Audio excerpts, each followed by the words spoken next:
নমস্কার, আশা করি ভালো আছেন। বিবাহ আমাদের সমাজের এমন একটি অঙ্গ, এই বিবাহ সঠিক হলে বা ঠিক সময় হলে আমাদের পরিবার সুখের হয় এবং সমাজ এগিয়ে চলে। যে কোনো পূর্ণবয়স্ক পুরুষ বা মহিলার যদি যোগ্য বিবাহ পার্টনার হয় তাহলে তার জীবন সার্থক হয় এবং সুখী হয় এবং তার জীবনে উন্নতি নেমে আসে এবং সুখ নেমে আসে। কিন্তু আপনারা প্রায় আমার চেম্বারে এসে বলছেন যে আপনার কন্যার যোগ্যতা খুব ভালো, দেখতে শুনতে সুশ্রী, বিদ্যা ভালো, ব্যবহার ভালো, রুচিবোধ ভালো, কিন্তু তার বিবাহ হচ্ছে না।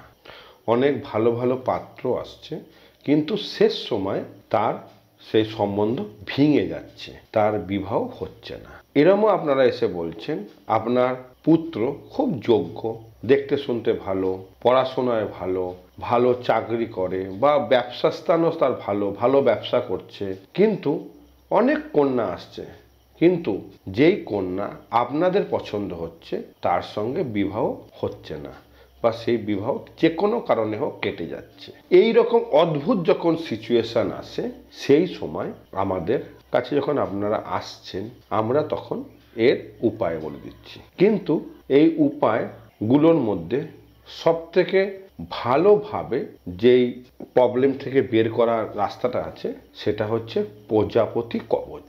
এই প্রজাপতি কবচ নিয়ে আমার আগের একটা ভিডিও আছে, ডেসক্রিপশন বক্সে দেখে নেবেন। এটা হচ্ছে প্রজাপতি কবচ কখন এবং কিভাবে ব্যবহার করলে আপনাদের বিবাহ বাধা কেটে যায় তার ওপরে এই ভিডিওটা পুরো দেখবেন, স্কিপ করে দেখবেন না। এবং যারা আমার চ্যানেলে আজকে নতুন, তাদের যদি ভিডিওটা ভালো লাগে অবশ্যই এটাকে লাইক করবেন এবং কমেন্টে অবশ্যই জয়মা লিখবেন। যারা রেগুলার আমার দর্শক, তারা কীরকম ভিডিও চান সেটা অবশ্যই জানাবেন। ভালো লাগলে অবশ্যই জয়মা কমেন্টটা করবেন। এবার আসি, কাদের বিবাহ ক্ষেত্রে সব থেকে বাধা হয়? যাদের মঙ্গলের ক্ষেত্র ডিস্টার্ব আছে, যাদের শুক্রের ক্ষেত্র ডিস্টার্ব আছে, যাদের বৃহস্পতি স্থান খারাপ আছে, যাদের চন্দ্রের ক্ষেত্রে প্রবলেম আছে, তাদের জন্য এই প্রজাপতি কবচ লাগে। তো শুধু প্রজাপতি কবচ কিন্তু কোনোভাবেই কাজ করে না, তার জন্য কিছু সুনির্দিষ্ট নিয়ম আছে, সেগুলো পালন করবেন। দেখবেন আপনার পুত্র বা কন্যার বিবাহ যে বিলম্বিত হচ্ছে সেটা কেটে গিয়ে দ্রুত তার বিবাহ ঠিক হয়ে যাবে। কি করতে হয়? প্রথমে আপনার নাম, গোত্র, ডেট অফ বার্থ দিয়ে সংকল্প করে আপনাকে প্রজাপতি কবচ তৈরি করাতে হয় এবং সেই প্রজাপতি কবচ ধারণ করতে হবে। প্রজাপতি কবচ শুধু ধারণ করলে হয় না, তার কিছু নিয়ম আছে। প্রজাপতি কবচ যখন আপনি ধারণ করবেন সেটি অবশ্যই সোমবার বা বৃহস্পতিবার বা শুক্রবার ধারণ করতে হয় শুক্লপক্ষে, এবং সেই দিনে আপনার পুরো বাড়িতে ব্রহ্মকুণ্ডের জল দিয়ে পুরো বাড়িকে শুদ্ধিকরণ করতে হয়। অবশ্যই ব্রহ্মকুণ্ডের জল সব থেকে ভালো এর ফল দেয়। ব্রহ্মকুণ্ডের জল দিয়ে আপনি পুরো বাড়ি শুদ্ধিকরণ করবেন।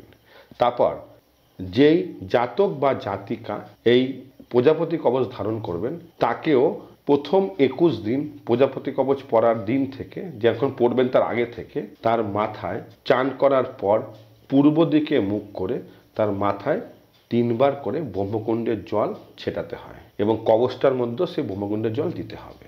এবং যদি পাত্র হয়, মানে সে যদি পুরুষ হয় বা ছেলে হয়, তাহলে তার হাতে, ডান হাতে একটা রোজ স্কোয়াশের আপনার ব্রেসলেট পরতে হবে এবং সেই ব্রেসলেটটাকেও মন্ত্রপুত করে শুদ্ধিকরণ করতে হবে। এবং যে কন্যা হয় সে তাহলে তার বাঁ হাতে রোজ স্কোয়াশের ব্রেসলেট পরতে হবে এবং সেটাকে ব্রহ্মকুণ্ডের জল দিয়ে শুদ্ধিকরণ করতে হবে।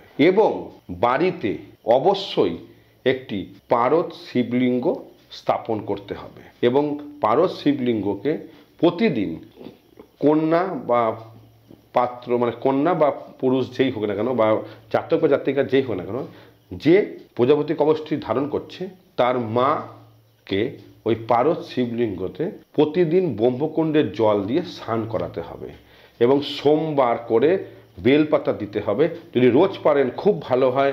এবং অবশ্যই চান করাবার আগে একটু দই, একটু মধু এবং একটু কাঁচা দুধ দিয়ে পারদ শিবলিঙ্গকে স্নান করাতে হবে এবং তারপর ব্রহ্মকুণ্ডের জল দিয়ে আপনাকে ওটাকে চান করাতে হবে।